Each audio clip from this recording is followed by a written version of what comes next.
I think I'm going to go to questions from the audience now, although I had a lot of questions for you, but I want to be fair and give them some time too. This one is for you, Mayor, Mayor Brotman, not Mayor Shine. Why is the city of Glendale so complicit when it comes to hate crimes against Armenians? Why isn't there a budget and a task force for proactively work on this problem?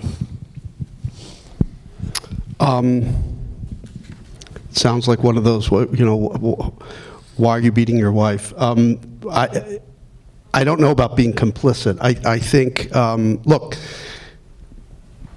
Glendale does have a checkered past. We've talked about that. We all know that when Armenians started clawing their way to political power and community influence in Glendale, there was a lot of pushback. There was a lot of racism. There was a lot of the old Glendale that didn't appreciate having others come in and kind of change the fabric of the community.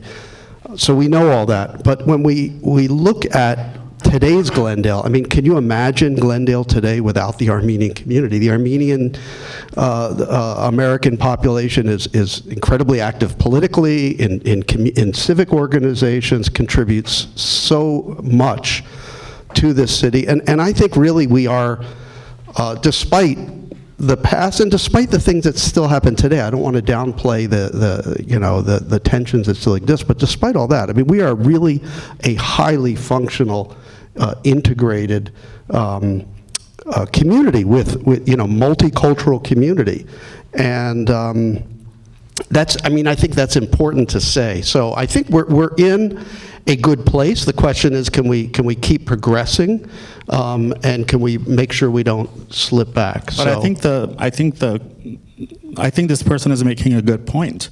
There's no task force post this to proactively combat this, and there's no budget, and I know that for a fact because I've done my own investigating. What is the city doing to proactively help the Armenian community? And let me just say this. There are still people in Glendale that are not happy about Armenians being here. Of course. And on top of that, and I know this from politics of respectability as a gay man, sometimes as a minority, whether you're gay, you're white, Armenian, black, whatever, you feel that to not sort of risk your place, you try not to make too much noise. And sometimes even Armenians can be complicit in not doing what should be done. So I think this is a really good question as to the entire city council. What is being done right now proactively? Well, I think the city council has been very forward-leaning and speaking out about issues involving Artsakh, involving... No, this hate crime.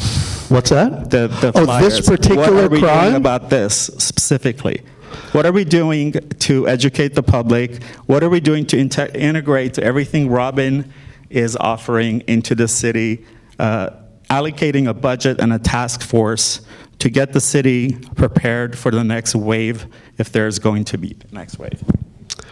Well, I think we just continue to speak from the dais, and we continue to hold, events. Now, I know you organize this event, but we have our Armenian Genocide Commemorative event every year. We do a lot in this city. I mean, we obviously speak out, regularly on these issues, and we pass resolutions. We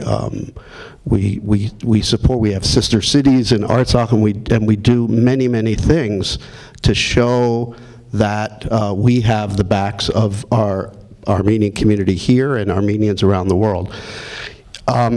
There's always a challenge with these kinds of hate crimes, or this, in this instance, maybe not a crime, but hate, responding to hate speech. The question is, how much airtime do you want to give something? How much do you want to almost promote what is really a very niche view, I think. Now, we don't know with these posters. I don't think it's niche, because I think the task force should be for all hate crimes, and it should be preparing for any kind of a hate crime toward any community.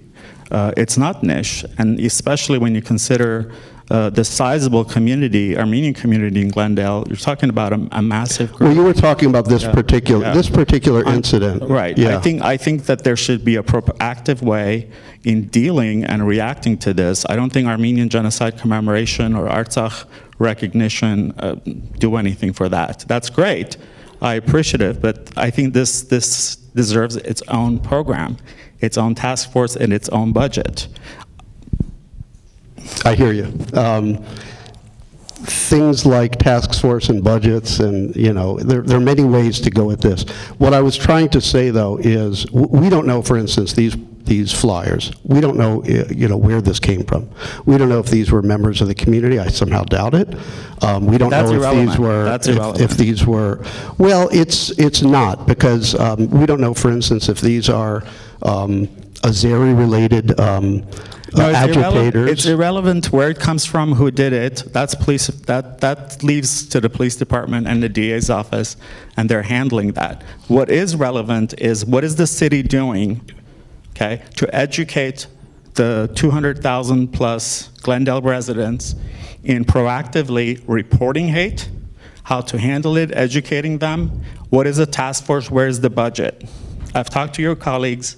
I know there's no budget from the city, and I've gotten kind of a runaround on that. So I'm going to keep pressing you. Okay. It is irrelevant who did it, where it came from, whether it was an alien or an Azerbaijani or whomever. The police department will figure that out, and the DA will prosecute if it goes there. The city has its own responsibility to address these things, and as of now, the City of Glendale is doing nothing about it. Well, I don't agree with you. So, Yeah, well, tell me. If I'm wrong, tell me what the program Well, is. you saw what we did immediately when that incident occurred, right?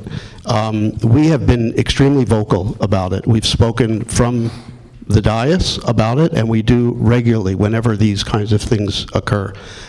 You will see soon, not on this topic, but on another situation where there is ongoing hate activity in the city, you will see that we will be doing an op-ed. I don't want to kind of spill the beans on that, but I'll be doing an op-ed with the head of the superintendent of our school district, because we have incidents that are anti-LGBT, anti-trans, actually, to be specific, that we are going to be speaking out against. So I think the important thing is that we lean into this in all kinds of ways, through exhibits, through talks, through resolutions, speaking out, publishing our views on this. I think these are the things we are doing. Whether there's a specific budget or not, I think that kind of misses the point. I don't think saying there's a budget and feeling good about that really is what's important. What's important is what's actually happening. I'm a journalist, so don't challenge me.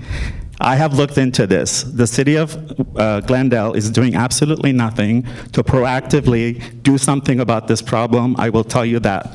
Speaking and giving speeches and press conferences and bringing the LGBTQ community into it and talk about trans rights, that does not serve what's happened here. And when we go into the city of West Hollywood, a city I'm very familiar with, and the way they handle these things and the task force that they have, I'm sorry, but there's a lot to learn from them in how this is being handled. I've been looking into this ever since it happened, and I have to tell you that I agree with whoever wrote this question. The City of Glendale has a lot of work to do. Okay, well, maybe you can give us some specific advice offline. I about will what we can absolutely be doing, reach out to me. because I have not heard from you. You reach out to me and I will talk. I'm always open to talking about it. Okay. And your colleagues too. Let's go to the next question.